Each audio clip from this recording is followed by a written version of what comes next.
ఎలాంటి శిల్పాలు కూడా, ఎలాంటి విగ్రహాలు కూడా ఉండకూడదు. ఎందుకంటే దేవుణ్ణి చూసినది ఎవరు లేరు కాబట్టి. సో ఆయనకి ఒక రూపం ఇచ్చేసి ఆయన్ని పెట్టేసి మనకి ఇష్టం వచ్చినట్టుగా చేయకూడదు అనేది బైబిల్ చెప్తుంది. సో దాన్ని మేము చాలా స్ట్రిక్ట్గా ఫాలో అవుతాం. రైట్, బికాజ్ నేను భగవంతుడిని చూడలేదు, మీరు భగవంతుడిని చూడలేదు. ఎవరో శిల్పీలు చెక్కినదే మీరు చూస్తున్నది, దాన్ని మీరు పూజిస్తున్నారు. నేను కూడా చూడలేదు. రైట్, యేసుక్రీస్తు నేను చూడలేదు. యేసుక్రీస్తు ఇలా ఉంటాడని ఎవరైనా ఫోటో చెప్పినా వాడికి దండం పెడతా. Right, I don't believe in that అండి. ఇప్పుడు ముస్లిం సోదరులు వాళ్ళ పండగ లేనప్పుడు ఖీర్ అని అవన్నీ ఇవన్నీ అన్నీ తింటామండి. తింటారా మరి? అప్పుడు ప్రసాదం కాదా అది? కాదండి, they don't offer it to idols కదండి. అచ్చా, సో అక్కడ పట్టుకున్నారు అనమాట మీరు. Any food that is not, ఇప్పుడు మీ ఇంట్లో పుట్టినరోజులు చేసుకోండి, పెళ్ళిళ్ళు చేసుకోండి, ఏమైనా చేసుకోండి, తప్పకుండా వచ్చి తింటాం, కాదనటం లేదు. రైట్ రైట్ రైట్, సరే. మీరు భలే ఉన్నారండి. Why don't you respect something we respect అండి? అయ్యో, ఇస్తాను, డెఫినెట్ గా ఇస్తాను. మీరు కాదని అన్నప్పుడు ఇంక నేను ఇంకేం చేస్తా, బలవంతంగా వచ్చి తినిపించలేను కదా నేను. అబ్బా చూసారా, బలవంతంగా తినిపించలేంది బలవంతంగా మతం మార్చేయచ్చు అంట. బా, అంత బాగా మాట్లాడతారు చూడండి మీరు. వాళ్ళ మానసిక ఆర్థిక పరిస్థితులు వాళ్ళు అలాగా అటు సైడ్ వెళ్ళేలాగా చేస్తాయేమో అనేది. ఏమండి, డబ్బుడికి అమ్ముడు పోయిన వాడు అసలు ఏ మతానికి చెందినవాడు కాడు. అయితే ఇప్పుడు హిందూ నుంచి లేదా అదర్ వేరే వేరే మతాల నుంచి క్రిస్టియన్లోకి వెళ్ళేవాడు ఏమీ డబ్బులు పెట్టలేదంటారా? ఎందుకు ఇస్తారండి? ఇచ్చినోడు గాడిద, తీసుకున్నోడు గాడిద. చాలా మీకు ఇచ్చినవాడు గాడిద, తీసుకున్నవాడు గాడిద. సరే, డన్. ముషీరాబాద్లోనే ఎందుకు చర్చ్ పెట్టడం జరిగిందంటే ఏం చెప్తారు? ముషీరాబాద్లో ఎందుకు పెట్టామంటే అండి, that was the area that God showed me. Is it? Yeah. So when I was asking, when I prayed, so then I was moving about our area lanta nenu chustunappudu, and this is the place that God said I will establish your ministry. So akkada prarambhinchanu. We started off with maybe 12 to 15 people. So today we have about 500-600 people who come, hear the message and they go. కానీ Musheerabad MLA గారితో కూడా మీకు మంచి. అవునండి, ఎందుకంటే ఇప్పుడే కాదండి, ఆయనకి నాకు సంబంధం 10 years బ్యాక్. నేను మూవీ ఇండస్ట్రీలో ఉన్నప్పుడు ఆయన కూడా ఒకప్పుడు ప్రొడ్యూసరే కదండి. అవును. సో ఆయన మీ దగ్గరికి వస్తుంటారు అప్పుడప్పుడు. ఎందుకు రారండి, ఆయనే స్వయంగా చెప్పింది కూడా. ప్రతిసారి వచ్చినప్పుడు నాకు మనసుకి చాలా శాంతిగా అనిపిస్తుంది ఇక్కడికి వచ్చినప్పుడు. He finds some presence there కదండి. ఇప్పుడు ఆయన చెప్పనవసరం లేదు, but when he comes, right. So మీది కూడా లవ్ మ్యారేజ్ అని చెప్పాను విన్నాను. అయ్యో కాదండి, కాదా? సినిమా ఇండస్ట్రీలోనే, అంతేగాని బయట మాత్రం అరేంజ్డ్ మ్యారేజే. shadi.com. కానీ తమిళీని చేసుకున్నట్టున్నారు. తమిళనే చేసింది. అంతేనా? ఓకే. సో ఇంట్లో తమిళ్ మాట్లాడతారా? అయితే నేను నా భార్య తమిళ్ మాట్లాడతాను. 3 ఆడపిల్లలు. ఎస్. ఒకళ్ళు ఇద్దరు కాకుండా 3 ఎందుకు అనుకున్నారు? నేను దేవుణ్ణి 4 అడిగానండి యాక్చువల్గా. మీరు చాలా డిఫరెంట్గా ఉన్నారు ఈ విషయంలో. నేను పెళ్లి చేసుకున్న ఫస్ట్ రోజే నా భార్యతో మాట్లాడిందంటే నాకు పిల్లలు చాలా ఇష్టం అండి. Okay. And I want to have a big family. Right. ఎందుకు ఆలోచన వచ్చిందంటే I never had a family అండి. I never had a family. So అటు మా మదర్ ఫ్యామిలీ వాళ్ళతో కూడా we were not very close. అటు మా ఫాదర్ ఫ్యామిలీతో we almost literally grow up as orphans. So నాకు పెద్ద ఫ్యామిలీ కావాలి. రేపు నాకు పిల్లలు పుట్టి వాళ్ళు పెళ్ళి అయ్యి వాళ్ళకి పిల్లలు పుడితే నాకు ఇలా 30-40 మంది నా కళ్ళ ముందు నా కుటుంబము అని చెప్పుకోవటానికి. అందుకనే ఆ ఆశతో అడిగాను. And God heard my prayer. 3తో ఆపరేటేనా? ఏమో అండి, తెలీదు. కాదు, అనిపించిందా 3 ఆడపిల్లలు 1 అబ్బాయి అంటే బాగుంది? లేదండి, అలాగే ఏం లేదండి మనసులో. లేదండి, ప్లీజ్, అలాంటిది ఏం లేదండి. Who ever God has given, I'm grateful అండి. ఆరోగ్యంగా చక్కటి బిడ్డల్ని ఇచ్చారు, థ్యాంక్ యూ, అంతే.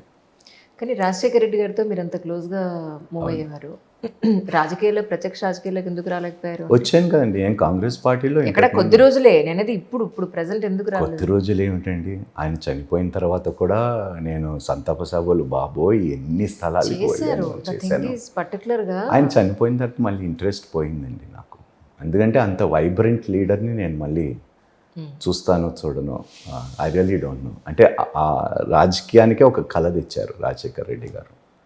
అంటే ఆయన దగ్గర అవ్వడానికి కారణం అంటే యాక్చువల్లీ అంత దగ్గర ఇట్ జస్ట్ కనెక్టెడ్ అండి. ఏ కారణం అనేది లేదు. నాకు ఫస్ట్ ఆరోగ్యశ్రీ అండి, రైట్. మా మదర్కి క్యాన్సర్తో చనిపోయినప్పుడు షీ సఫర్డ్ అలాట్ అండ్ ఫైనాన్షియల్గా కూడా we had many obstacles. My father died of a massive heart attack and we had no money with us. So అలాంటి సమయంలో నిజంగా డబ్బులు లేని వారికి ఉచితముగా ఏదో గవర్నమెంట్ హాస్పిటల్స్లో కాకుండా ప్రైవేట్ హాస్పిటల్స్లో ఉచిత వైద్య సేవ అనేది ఏ నాయకుడు, that is the only reason నేను రాజశేఖర రెడ్డి గారిని కూడా నేను మిమ్మల్ని కలవటానికి కారణం అదొక్కటే సార్ అన్నాను. Aarogyasri, that is one of the best schemes. True. కానీ ఆయన కాలం చేసిన తర్వాత జగన్ గారితో మళ్ళీ మీరు తక్కువ అండి, చాలా తక్కువ. ఐ మీన్ ఆయన కోసం క్యాంపెయినింగ్కి వెళ్ళాను. వైఎస్ఆర్సీపీ పార్టీ ఎస్టాబ్లిష్ చేసినప్పుడు ఆయన పులివెందల నుండి నిలబడినప్పుడు ఆ ఏరియాలంతా అప్పుడు భూమన్ నాగిరెడ్డి గారికి ఇన్ఛార్జ్ ఇచ్చారు, ప్రొద్దుటూరు అంతా. ఆయన అండర్లోని మేము క్యాన్వసింగ్ చేస్తాం జగన్ గారికి. That was my last. మొన్న ఐ థింక్ ప్రీవియస్ ఎలక్షన్లో కూడా గెలవలేదు, ఇప్పుడు చంద్రబాబు నాయుడు గెలిచిన టైంలో కూడా అప్పుడు కొన్ని ప్రాంతాలకు వెళ్ళాను, వైజాగ్, కాకినాడ ఈ ఏరియాల్లోని ఆయన పార్టీ వాళ్ళ కోసం నేను ఎమ్మెల్యే క్యాండిడేట్స్ కోసం ప్రచారం. అంటే మళ్ళీ రాజకీయాల వైపు చూసే ఉద్దేశం లేదు? ఎందుకు లేదండి, భలేవారు. ఓహో, అంటే మీ మాట ఎంత సౌమ్యంగా ఉంది, ఎందుకు లేదండి మళ్ళీ చెప్పండి. అయితే ఎప్పుడు కనిపించే అవకాశం ఉంది? ఏ పార్టీ నుంచి వస్తున్నారు? ఇంకా ఏం టాక్స్ జరుగుతున్నాయండి, చెప్తా. నిజంగానా? నిజంగా అండి. ఇంకా ఫైనలైజ్ చేసుకోలేదు? ఇంకా చేసుకోలేదండి. సరే, ఇప్పుడు మీరు ఈ క్రిస్టియానిటీ తీసుకోవడానికి ఒక రీజన్ చెప్పారు, మన రాజకీయాల్లోకి రావడానికి మళ్ళీ ఒక వాయిస్ అనేది ఉండాలండి కమ్యూనిటీకి.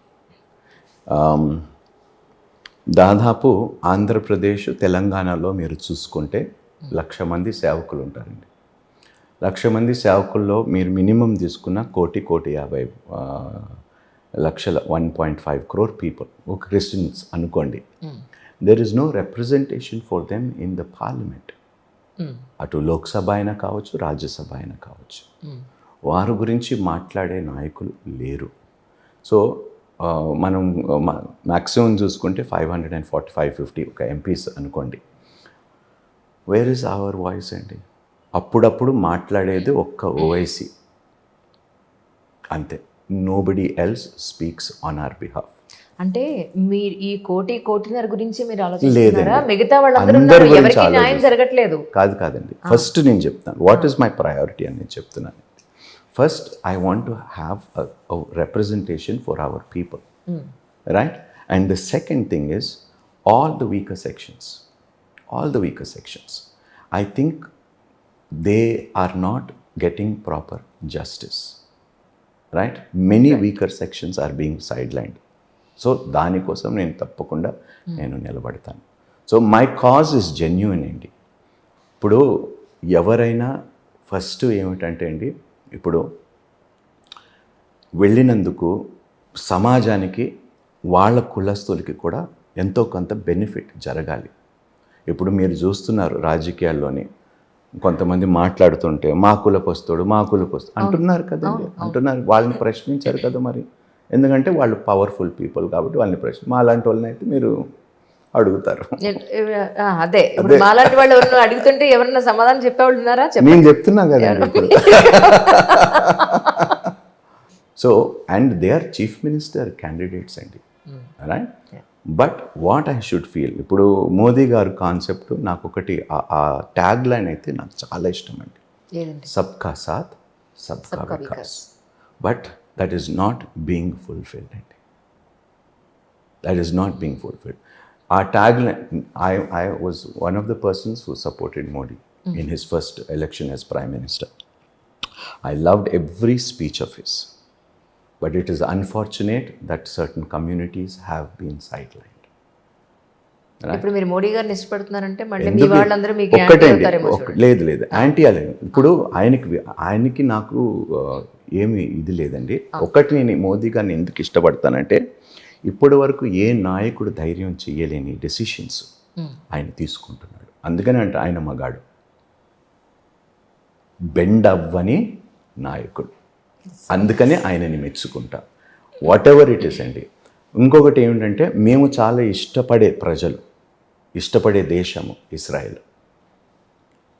పివి నరసింహారావు గారు బయలాటరల్ రిలేషన్స్, ట్రేడ్ రిలేషన్స్ అప్పుడు ఆయన హయాంలో ఓపెన్ చేసినా కూడా వాళ్ళు ఎప్పుడు వెళ్ళి ఇస్రాయెల్కి వెళ్ళి వాళ్ళతో కలిసి గవర్నమెంట్స్తో కలిసి మాట్లాడింది లేదు, ఒక్క మోదీ గారు. Right. And that is why we respect him for that. ఎందుకంటే బైబుల్ ఫస్ట్ చోజన్ పీపుల్ బైబుల్లో is the Israelite people, the Jewish people. అక్కడ నుండి క్రిస్టియానిటీ ఉద్భవించింది కాబట్టి, అక్కడి నుంచే క్రిస్టియానిటీ వచ్చింది కాబట్టి, so we love them as our older brother. Right. And we respect Modi for that అండి. And the decisions that he's taken. ఈరోజు ఎవరైనా ఎంతైనా క్రిటిసైజ్ చేయండి మోదీ గారిని, నేను ఒకటే అభినందిస్తాను ఏమిటంటే India is on the world map అండి. Yeah, India is on the world map. ఈరోజు పెద్ద దేశంలో ఉన్న ప్రధానులు మోదీ గారికి ఇస్తున్న రెస్పెక్టు అది మొత్తం ఇండియాకి ఇస్తున్నట్టే. ట్రూ. సో అందుకనే నేను ఆయన అభినందిస్తాను. బట్ ఎస్, ఆయన ఐడియాలజీస్ కొన్ని ఉన్నాయి, దాన్ని నేను వ్యతిరేకిస్తాను. రైట్. కానీ ఈ మొన్న తమిళనాడులో ఒక సిమ్ గారు అబ్బాయి చేసిన సనాతన ధర్మం మీద వాక్యములు, దాని మీద అది ఆయన అభిప్రాయం అండి. దాన్ని మీరేమనుకున్నారు? ఆయన మాట్లాడారు. నాకేమిటి, I really have no idea what Sanatana Dharma is.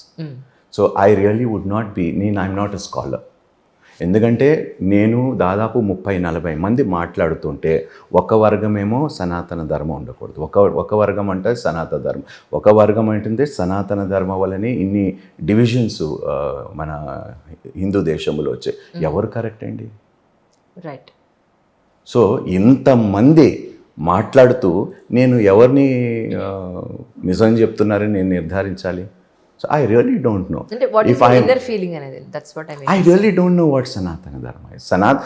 ఇప్పుడు వాళ్ళు ఏమంటారంటే it is an everlasting అంటారు. రైట్? ఎవర్ లాస్టింగ్, ఎప్పటికీ ఉండేది ధర్మం, ఎవర్ లాస్టింగ్ ధర్మం.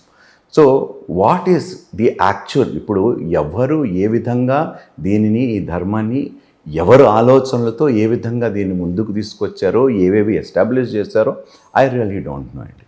నేను పండితుడిని కాదు, నేను స్కాలర్ని కాదు. నాకు తెలియని విషయంలో నేను నోరు మూసుకోవటము నేను సమంజసం అనుకుంటానండి. పిల్లలు ఏం చేస్తున్నారండి రైట్ నౌ? ఏదండి? మీ పిల్లలు?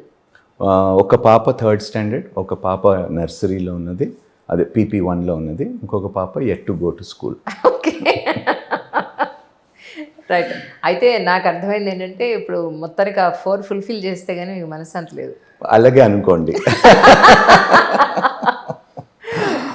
నాకు జరగాలని ఆశ, మా ఆవిడ అంటుంది నా వల్ల కావటం లేదు అంటుంది. లెట్స్ సీ అండి. మ్యామ్ ఏం చేస్తూ ఉంటారండి? She works for an IT company అండి, work from home. So she manages both the family and her job very well అండి. సో ఒకవైపు ఈ పాస్టర్గా ఈ జీవితం, రెండో వైపు నాణానికి రెండో వైపు అన్నట్టు రాజకీయాల్లోకి రాబో. అవునండి. సో మళ్ళీ సినిమాలోకి వచ్చే ఉద్దేశం లేదు అసలు? What is there in cinema industry అండి? ఏమున్నది చెప్పండి? మళ్ళీ మీ మీడియా వాళ్ళే నిజంగా మీకు దండం పెడతానండి. అయ్యో, ఎందుకో తెలుసా? మీ సినిమా వల్లనే పిల్లలు పాడైపోతున్నారు అంటారు, మళ్ళీ ఇప్పుడేమో మళ్ళీ సినిమాకి. నేనేమంటున్నాను, మీరు అనేది మీడియా అందరూ నన్ను కలిపేసేయండి మొత్తం. ఏమున్నది టెల్ మీ అండి. అంటే ఒక హీరో, మీరే చెప్పండి, would you accept it? Real లైఫ్లోని ఒక వ్యక్తి హీరోస్ చేసిన పనులు రియల్ లైఫ్లో ఒక వ్యక్తి బయట చేస్తే వాడిని ఏం చేస్తారు? వాడిని ఏం చేస్తారు? కరెక్టే. So I don't want to be that. You want to be real hero అంటారు. రియల్ లోన బయట ఒకలాగా ఉండాలనేది నా ఆశ అండి. ఉన్నాను అని మాత్రం 100% నేను చెప్పను, బట్ ప్రయాసపడుతున్నాను ఉండాలనేది నా ఆశ, రైట్. ఎందుకంటే ప్రతి ఒక్కరిలో ఏదో ఒకటి దాపరికం ఉంటుందండి, రైట్. కనిపించేవని నిజాలు కావు, నిజాలు ఎప్పుడు కనిపించవు, నేను ఎప్పుడు చెప్తూ ఉంటాను. True true. మలయాళంలో ఒక సినిమా వచ్చింది ట్రాన్స్, నాకు తెలుసు. అబ్బా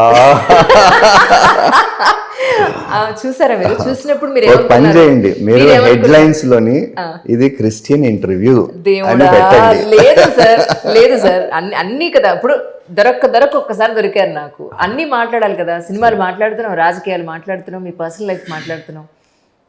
ఇది కూడా అంటే మీరు ఆ సినిమా చూసినప్పుడు నిజంగా ఇలా జరుగుతుందా బయట? జరుగుతుందండి, ఎందుకు జరుగు? హిందూ రిలీజియన్లో జరగటం లేదా? బాబాలు చేయటం లేదా? ఓహో, అటొచ్చారా? మరి అటే మీరు ఇటు వస్తే నేను అటు వస్తా, అంతే కదా. ఇప్పుడు దొంగ బాబాలు, దొంగ బోధకులు అన్ని జాతుల్లో అన్ని మతాల్లో ఉన్నారు. నిజంగా అలా దొంగ బాబాలు దొంగ బాబాలనే చెప్తున్నాం కదా మేము కూడా. మేము కూడా చెప్తున్నాం, భలేవారు మీరు. మేము ఖండించినంత బహుశా మీ వాళ్ళు కూడా ఖండించారు. మేము ఖండించినంత నా వీడియోస్ మీరు కొన్నిసార్లు అబ్జర్వ్ చేస్తే ఐ క్రిటిసైజ్ దోస్ పీపుల్. వాళ్ళే చీడపురుగులు ఈ క్రైస్తవ్యానికి. వాళ్ళలాంటి వాళ్ళు ఉండటం వల్లనే ఆ దేవునికి అవమానం కలుగుతుంది.